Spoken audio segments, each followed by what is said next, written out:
बिस्मिल्लाहिर्रहमानिर्रहीम। Dear students, आप देख रहे हैं एजुकेशनल चैनल KMCH। मैं हूं Khalid Mahmood, KMCH physics academy की तरफ से। सब्जेक्ट है हमारा फ़िज़िक्स, क्लास है 9th। हम इसकी एक्सरसाइज के क्वेश्चंस कर रहे हैं। आज हमने यूनिट नंबर 3 उसकी एक्सरसाइज का क्वेश्चन नंबर 3.3 करना है। यूनिट नंबर 3 डायनामिक्स, और देखते हैं इसकी एक्सरसाइज का क्वेश्चन 3.3 क्या है। क्वेश्चन नंबर 3.3 है, what is the difference between number 1 mass and weight. हमें ये बताना है कि मास और वेट में क्या डिफरेंस होता है। Number 2 action and reaction, action और रिएक्शन में क्या फ़र्क होता है। Number 3 sliding and rolling friction, sliding friction और रोलिंग फ्रिक्शन में क्या फ़र्क होता है। ये हमारा क्वेश्चन है, इसका आंसर देते हैं।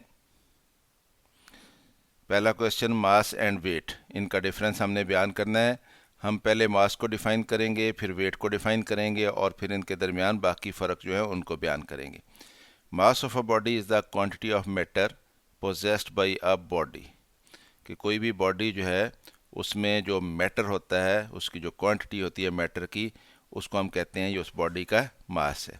कि जिस बॉडी में क्वांटिटी ऑफ मैटर ज़्यादा होगा उसको हम कहेंगे इसका मास ज़्यादा है, जिसमें क्वांटिटी ऑफ मैटर कम हो उसका हम कहेंगे कि मास कम है। तो mass of a body is the quantity of matter possessed by the body, कि जो कोई भी body quantity of matter possess करती है वो उसका मास कहलाता है। It is represented by m, mass को m से रिप्रेजेंट किया जाता है। इट्स यूनिट इज़ kg, इसको kg में मेजर किया जाता है। It is a scalar quantity, ये एक स्केलर क्वांटिटी है, इसकी डायरेक्शन नहीं होती। It does not change with change of place, ये प्लेस चेंज करने से इसमें कोई चेंज नहीं आती है। यानी मास किसी बॉडी का जितना ज़मीन के ऊपर होगा उतना ही चांद के ऊपर उस बॉडी को ले जाएं तो वहाँ भी उसका मास जो है वो उतना ही रहेगा। तो मास जो है उसमें प्लेस चेंज करने से उसमें चेंज नहीं आती है। अब हम वेट देख लेते हैं कि वेट क्या होता है। Weight of a body is equal to the force with which earth attracts the body towards its centre, कि किसी बॉडी का वेट जो है वो एक फोर्स होती है, और वो फोर्स होती है जिससे ज़मीन जो है उस बॉडी को अट्रैक्ट कर रही होती है टुवर्ड्स इट्स सेंटर, कि ज़मीन किसी बॉडी को अपने सेंटर की तरफ खींच रही होती है, और वो फोर्स जो लग रही होती है उस बॉडी के ऊपर उसको हम कहते हैं ये बॉडी के वेट है। तो वेट को रिप्रेजेंट किया जाता है W के साथ। It is represented bye W। It's unit is Newton, इसका यूनिट न्यूटन होता है। किलोग्राम मीटर पर सेकंड स्क्वायर, हम उसको न्यूटन कहते हैं। It is a vector quantity, ये एक वेक्टर क्वांटिटी होती है, इसकी डायरेक्शन होती है।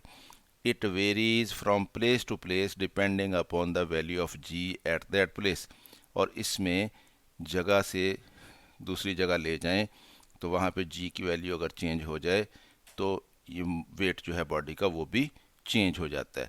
यानी ज़मीन के ऊपर अगर किसी बॉडी का वेट कुछ होगा तो अगर हम उसी बॉडी को चांद पे ले जाएं तो मास तो उसका उतना ही रहेगा, लेकिन चांद पे क्योंकि g की वैल्यू कम है इसलिए वहाँ पे उसका वेट कम हो जाएगा। तो इसलिए वेट जगह बदलने से उसमें फ़र्क आता है, लेकिन मास जो है उसमें जगह बदलने से फ़र्क नहीं आता है। तो इस तरह से हमने वेट और मास जो है उसके दरमियान फ़र्क मालूम कर लिया। चलते हैं दूसरे क्वेश्चन की तरफ। Action and reaction, action and reaction ये एक्चुअली दो फोर्सेस होती हैं। कौन कौन सी फोर्सेस होती हैं।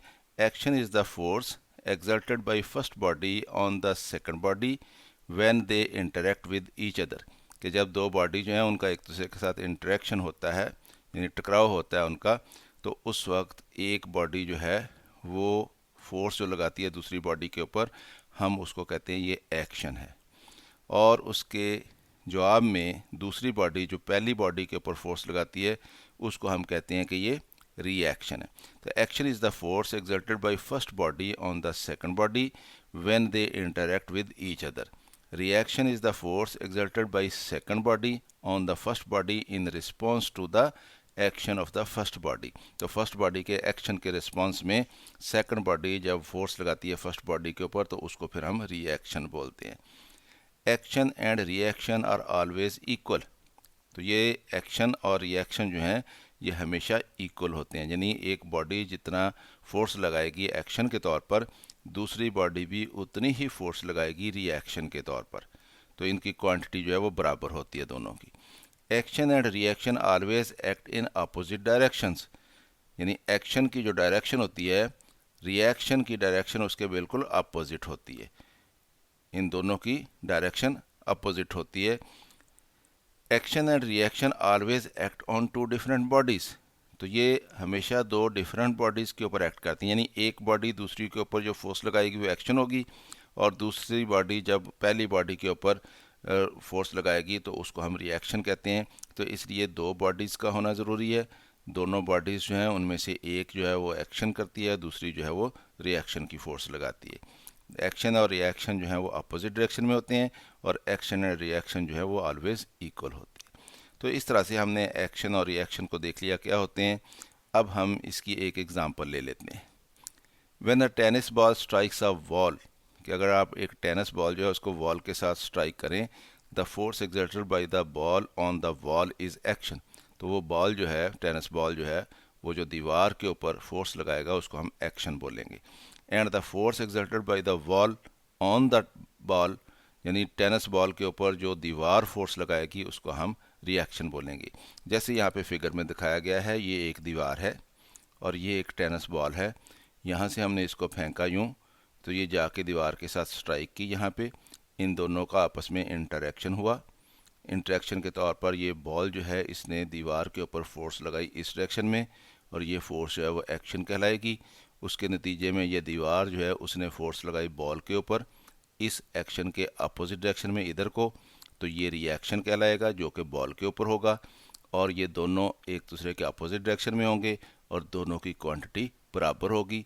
जो बॉल ने फोर्स लगाई है इस दीवार के ऊपर वो इतनी ज़्यादा नहीं है एक्शन की फोर्स के इस बॉल को मूव कर सके, लेकिन बॉल के ऊपर जो दीवार ने फोर्स लगाई है रिएक्शन की वो इतनी होती है कि ये बॉल दोबारा इधर वापस मूव कर जाता है। तो ये एक्शन और रिएक्शन की एक एग्जांपल है जो हमने देख लिया कि एक्शन क्या होता है, रिएक्शन क्या होता है। चलते हैं अगले टॉपिक की तरफ। स्लाइडिंग एंड रोलिंग फ्रिक्शन क्या होती है। फ्रिक्शन हमें मालूम है कि जब एक बॉडी दूसरी बॉडी के साथ इन कांटेक्ट हो और उन दोनों के दरमियान रिलेटिव मोशन हो, यानी एक बॉडी दूसरी बॉडी के ऊपर उसकी सरफेस के ऊपर मूव कर रही हो, तो एक फोर्स ऑटोमेटिकली जनरेट होती है जो उस मोशन को रोकती है, जिसको हम फ्रिक्शन कहते हैं। अब ये स्लाइडिंग और रोलिंग फ्रिक्शन जो है फ्रिक्शन की काइंड्स हैं, किस्में हैं, उसकी टाइप्स हैं। तो इनको हमें ये कहा गया है कि इनके दरमियान फ़र्क वाजे करें कि स्लाइडिंग फ्रिक्शन क्या होती है और रोलिंग फ्रिक्शन क्या होती है।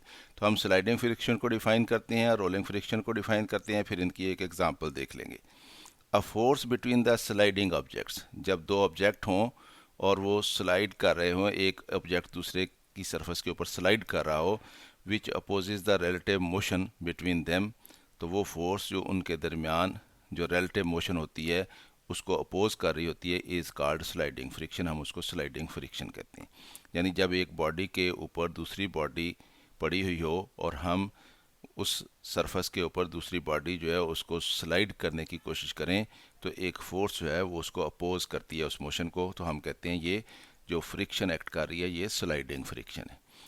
Rolling friction is the force of friction between a rolling body and a surface over which it rolls, कि अगर किसी सरफेस के ऊपर कोई दूसरी बॉडी रोल कर रही हो तो उस वक्त जो फोर्स ऑफ फ्रिक्शन एक्ट करती है, जो उसकी रोलिंग जो है उसको अपोज कर रही होती है, हम उसको कहते हैं ये रोलिंग फ्रिक्शन है।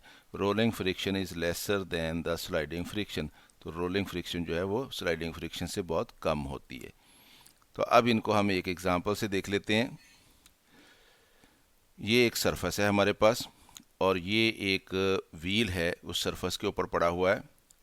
ये व्हील जो है अगर इस तरह से यूं रोल कर रहा है, यूं रोल करते हुए आगे जा रहा है यूं, तो उस वक्त जो दोनों सरफेस जो हैं उनके दरमियान जो फ्रिक्शन होगी, जो इसकी रोलिंग जो है उसको अपोज करेगी, उसको हम कहेंगे ये रोलिंग फ्रिक्शन है।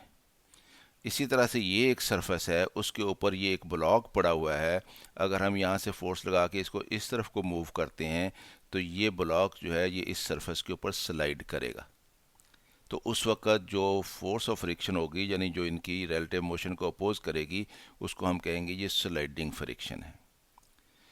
जब एक स्लाइड से बच्चे जो हैं वो स्लाइडिंग करते हुए नीचे आते हैं, तो उस वक़्त जो फ्रिक्शन होती है वो स्लाइडिंग फ्रिक्शन होती है। जब एक पहाड़ी से कोई पत्थर जो है वो रोल करता हुआ नीचे आ रहा होता है, तो उस वक़्त जो फ्रिक्शन होती है वो रोलिंग फ्रिक्शन होती है। तो इस तरह से हमने इसकी एग्जांपल्स भी देख ली और हमने ये देख लिया रोलिंग फ्रिक्शन और स्लाइडिंग फ्रिक्शन में क्या फ़र्क होता है। तो स्टूडेंट्स, ये था क्वेश्चन, आपने देख लिया इसको। उम्मीद है आपको इसकी समझ आई होगी। ख़ुद भी देखें इस वीडियो को और दोस्तों के साथ इसको शेयर भी कर लीजिए करें, ताकि वो भी इससे फ़ायदा उठा सकें। और अगर वीडियो पसंद आए तो इसको लाइक भी कर लीजिए करें। अगर आप कमेंट करना चाहें तो इसके ऊपर कमेंट भी कर दिया करें। और अगर अभी तक चैनल सब्सक्राइब नहीं किया तो इसको सब्सक्राइब कर लें, ताकि KMCH फिज़िक्स एकेडमी की तरफ से आपको इस तरह की मज़ीद वीडियोस मिलती रहें। मेरी तरफ से अल्लाह हाफिज़। शाद रहें, आबाद रहें।